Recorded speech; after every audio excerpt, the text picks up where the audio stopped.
یہ 4 قسم کے اس وقت پیر پہ جاتے ہیں. صحیح ولی، ملنگ ٹائپ کے ولی، فنکار ولی اور بہروپیہ ولی. جو صحیح اولیاء ہیں ان کی اقتداء کرنا، ان کے طریقہ کار کو اپنانا، ان کے معمولات کو اختیار کرنا، ان کی بات ماننا، ان کی قدر کرنا، ان کی بیعت کرنا، یہ سب درست ہے. اور شریعت کا حکم بھی ہے، کیونکہ دین اسلام کی اصل روح کی بقا یہی لوگ ہیں. اصل ولی، حقیقی ولی جو ہے، کیونکہ وہ اللہ کے دوست ہیں، اللہ ان کا دوست ہے. یہی لوگ ہیں اس لائق ہیں کہ ان کی اتباع کی جائے، ان کے ہاتھ پر بیعت کی جائے، ان کے ہاتھ پر توبہ کی جائے، ان کے ہاتھ پر یہ وعدہ کیا جائے اللہ رب العزت سے کہ میں آج کے بعد گناہ نہیں کروں گا. یہ صحیح ولی اس لائق ہے. دوسری قسم جو میں نے آپ کو بتائی ملنگ ٹائپ کے، یہ زیادہ تر درباروں پر پائے جاتے ہیں. بڑے بڑے کڑے پہنے ہوتے ہیں، بڑے بڑے انہوں نے ہار بنا کے وہ تسبیحوں کے پہنے ہوتے ہیں، میلے کچیلے کپڑے پہنے ہوتے ہیں، بال بکھیرے ہوتے ہیں. یہ ملنگ ٹائپ کے ایسے میلے کچیلے آپ کو دیکھ کے گھن آئے گی. یہ زیادہ تر نشئی، چرسی، بھنگی اس قسم کے لوگ ہوتے ہیں جو دربار پر پڑے رہتے ہیں. آپ جس دربار پر بھی جائیں تقریباً مل جائیں گے. یہ بھی اس چیز کے مدعی ہوتے ہیں کہ ہمارا جیسے ڈائریکٹ اللہ سے رابطہ ہے.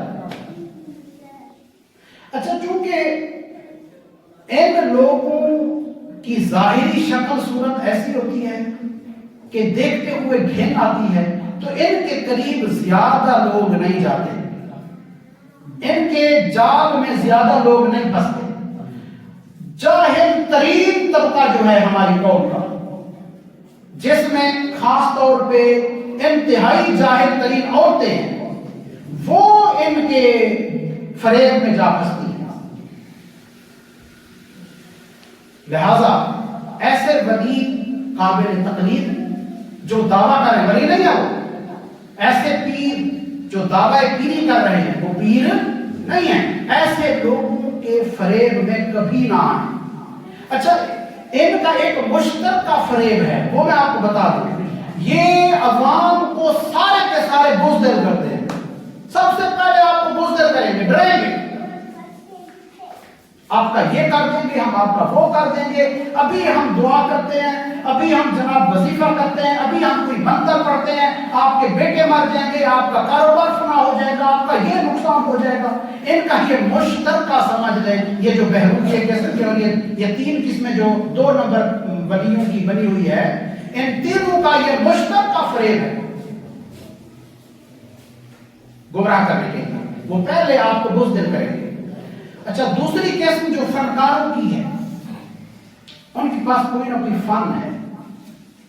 عامر بابے، بنگالی بابے، ہاں جی، وہ جناب اپنی دکانیں کھول کے بیٹھے ہیں. محبوبہ آپ کے قدم میں، شوہر آپ کی مٹھی میں. اس قسم کے ان کے دعوے ہیں. ایک تعویذ سے ہم جناب یکسر کایا پلٹ دیتے ہیں. وہ پتہ نہیں کیا سے کیا دعویٰ کرتے ہیں.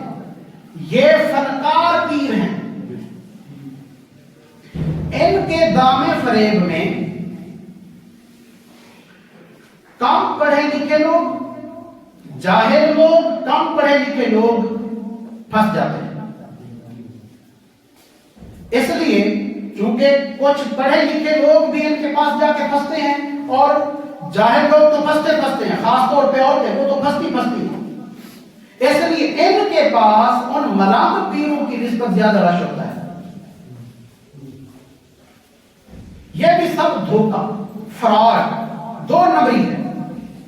یہ صحیح والے ولی، صحیح والی پہنچی ہوئی شخصیات قابل اعتماد، قابل تقلید، قابل استناد نہیں ہوتے.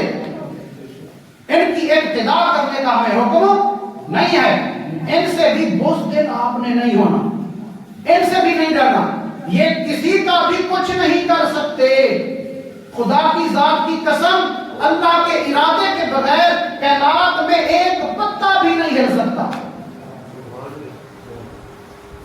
یہ بیٹھے یہاں پتہ نہیں کیا سے کیا دعوے کر رہے ہیں. اچھا پھر بڑی عجیب بات ہے، بڑی عجیب قوم ہے بھائی، وہ اتنی پہنچی ہوئی شخصیات ہیں جو آپ کے کاروبار بھی سیٹ کر رہے ہیں، آپ کی ضروریات بھی پوری کر رہے ہیں، بیٹھے فٹ پاتھوں پہ. اور خود تو اپنی بگڑی بنا لو، خود کو تو ٹھیک کر لو، خود کو ٹھیک نہیں کر سکتے. ان کی اپنی حالت یہ ہے اور وہ جناب کائنات کے مسئلے حل کر رہے ہیں، اور کم پڑھا لکھا طبقہ اور جاہل طبقہ ان کے دام فریب میں جا کے پھنستا ہے. لہذا یہ بھی 2 نمبر کی ہے، ان کے قریب بھی نہ جائیں، ان کے جال میں بھی نہ پھنسیں. اور چوتھا طبقہ جو آخری طبقہ ہے وہ ہے بہروپیے کا، بہروپیے پیر. یہ بہت خطرناک قسم ہے جو کہ پتہ ہی نہیں چلنے دیتی. اس میں صرف جاہل عورتیں نہیں پھنستی، ان کے دام فریب میں صرف کم پڑھے لکھے نہیں، پڑھے لکھے لوگ بھی پھنس جاتے ہیں، کیونکہ انہوں نے ظاہری شکل و صورت ایسی اختیار کی ہوتی ہے، وہ جب لوگوں کے سامنے آتے ہیں تو پتہ ایسے چلتا ہے کہ واقعی یہ ولی ہیں.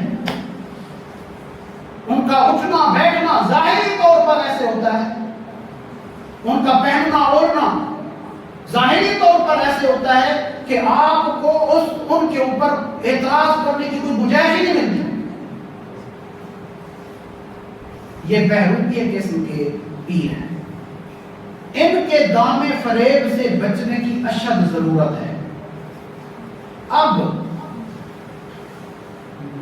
آپ کہیں گے کہ ہم ان کے دام فریب سے بچ کیسے سکتے ہیں، کیونکہ بہروپیت تو ہے، یہ بھی ہمیں بھی پتا ہے، اس کی پہچان پتا ہے نا، بچے کیسے.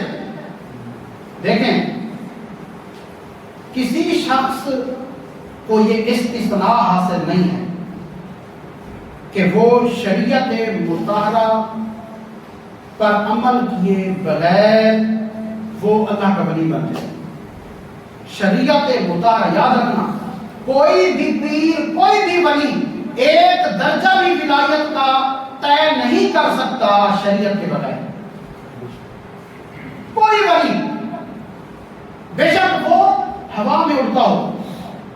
حضرت جنید بغدادی رحمۃ اللہ تعالی علیہ کے بارے میں حضرت امام شعرانی لکھتے ہیں تنبیہ المبتلین میں. وہ فرماتے ہیں کہ حضرت امام جنید بغدادی جن کا ولایت میں نام ہے، جن کو ہر مکتب فکر مانتا ہے اور ہر مکتب فکر ان کی ولایت کا قائل ہے، حضرت جنید بغدادی رحمۃ اللہ تعالی، وہ فرماتے ہیں کہ ھذا کتابنا سید الکتب، یہ جو قرآن مجید ہمارے پاس ہے یہ تمام کتابوں کی سردار ہے. یہ ہم پر لازم ہے کہ ہم اس کو اختیار کریں.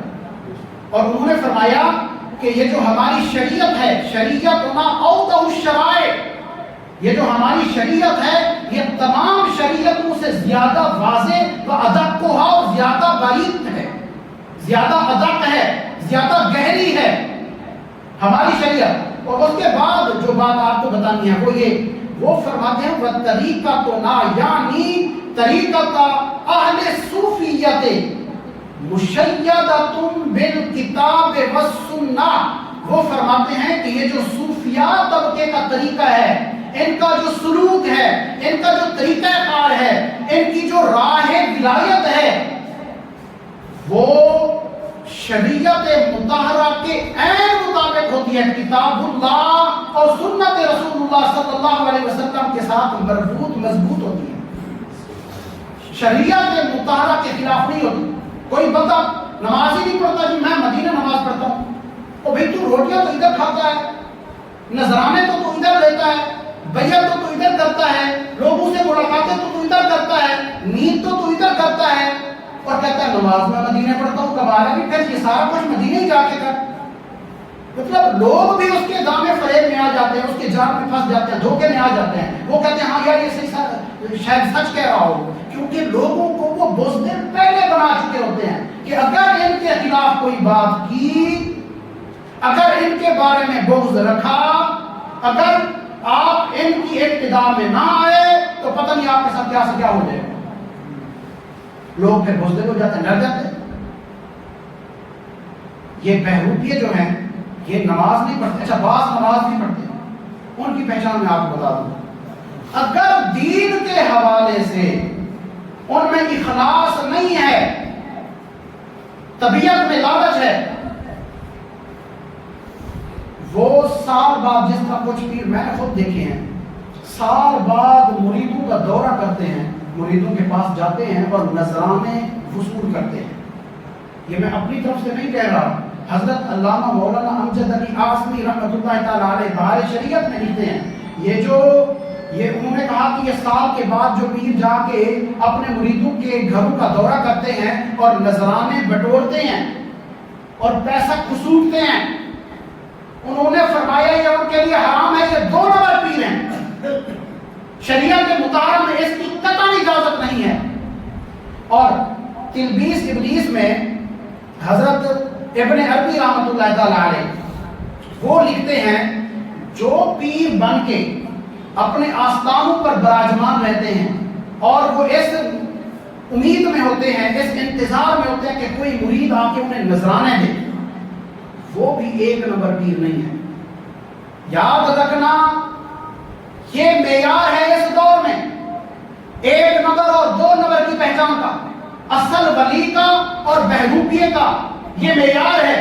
اگر وہ لالچی ہے, اگر وہ مریدین کی کثرت چاہتا ہے, اگر اپنے مریدین کے حوالے سے لوگوں سے لڑ پڑتا ہے, اگر وہ چاہتا ہے کہ لوگ اس کی خوشامد کریں, اگر اس کے اندر دین کا اخلاص نہیں ہے, اگر آپ سے نذرانے لے کر وہ تجوریاں بھرتا ہے, وہ 2 نمبر پیر ہے, وہ بہروپیہ ہے.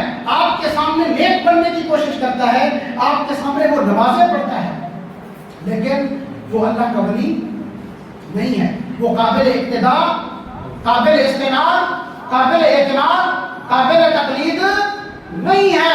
وہ بہروپیہ ہے, اس سے بچے. جو اللہ کا ولی ہوتا ہے وہ پابند شرع ہوتا ہے, شریعت کے کوئی کام خلاف نہیں کرتا, کوئی کام شریعت کے خلاف نہیں کرتا. دیکھیے حضرت, اور یہ استثناء انبیاء کو نہیں ہے, یہ استثناء انبیاء کو نہیں ہے کہ وہ شریعت کے خلاف کوئی کام کرے. تو پھر ان لوگوں کو استثناء کیسے مل گیا؟ اللہ اکبر. حضرت سیدنا موسیٰ علیہ السلام, یہ تفسیر خازن میں لکھا ہوا ہے, ایک دفعہ واعظ فرما رہے تھے, تو اپنے واعظ میں انہوں نے فرمایا کہ جو شخص چوری کرے گا ہم اس کے ہاتھ کاٹیں گے, جو کسی پر زنا کی تہمت لگائے گا 80 کوڑے ماریں گے ہم اسے, جو شخص زنا کرے گا اگر شادی شدہ نہ ہوا تو ہم اسے 100 کوڑے ماریں گے, اگر شادی شدہ ہوا تو ہم اسے راجم کر دیں گے. سنیے, فقال قارون وَإِن كُنْتَ أَنْتَ, قارون وہاں بیٹھا ہوا تھا, چونکہ حضرت موسیٰ علیہ السلام کا وہ مخالف تھا. اس نے کہا اگرچہ یہ والے کام آپ کریں گے تو بھی آپ کو سزا ملے گی. آپ نے فرمایا وَإِن كُنْتُ أَنَا, ہاں میں بے شک اولو العزم انبیاء میں سے ہوں, میں بے شک رسولوں میں سے ایک مقدس ترین رسول ہوں, میں ایک بڑا رسول ہوں. اس کے باوجود بھی اگر خدا نہ خواستہ بالفرض والمحال مجھ سے یہ کام صادر ہو جاتے ہیں تو میں بھی اس سزا کا مستحق ہوں گا, مجھے بھی یہ سزا ملے گی. اب نبی شریعت کو اپنے آپ سے مستثنی نہیں قرار دے رہا, وہ یہ نہیں کہہ رہا کہ میں مجھ پر شریعت لاگو نہیں ہے. تو یہ لوگ کہاں سے آ گئے؟ اور دیکھیے قبیلہ مخزومیہ کی ایک قریش کی عورت چوری کر کے آئی, اس کا نام فاطمہ تھا. تو حضرت سعد بن معاذ رضی اللہ تعالیٰ عنہ نے سفارش کی کہ حضور وہ امیر ہیں, بڑے رئیس ہیں, وہ بڑے عزت والے ہیں, تو آپ مہربانی کریں اس کے ہاتھ نہ کٹوائیں. چوری کر کے آئی تھی. تو آپ صلی اللہ علیہ وسلم جلال میں آ گئے, فرمایا اگر محمد کی بیٹی ایسا کام کرتی تو اس کو بھی میں یہی سزا دیتا. اب رسول اللہ کی بیٹی کو شریعت سے استثناء نہیں ہے تو آپ کو مجھے کیسے ہو سکتا ہے؟ ہم شریعت پر عمل کیے بغیر ولی بن کیسے سکتے ہیں؟ ولی نہیں بن سکتے. لہذا یاد رکھیے شریعت مطہرہ پر جو شخص عمل نہیں کرتا, جس کی داڑھی نہیں ہے, جو پیسے کھسوٹتا ہے، تجوریاں بھرتا ہے، جس کے اندر دین کا اخلاص اور درد نہیں ہے، جو نماز نہیں پڑھتا، جو نذرانے وصولتا ہے، وہ بیعت کرنے کے قابل نہیں ہے۔ اگر آپ نے ان کی بیعت کی ہوئی ہے، مجھے نہیں پتا، میں کسی پر ڈائریکٹ تنقید تو نہیں کر رہا نا، میں تو اصول بتا رہا ہوں۔ اگر آپ نے کسی کی بیعت ایسے شخص کی ہوئی ہے تو آپ کی بیعت قابل قبول نہیں ہے، وہ حقیقتاً ولی اللہ نہیں ہے۔ اللہ کے سچے ولیوں کی اتباع و تقلید کریں۔ اللہ رب العزت ہم سب کو عمل کی توفیق عطا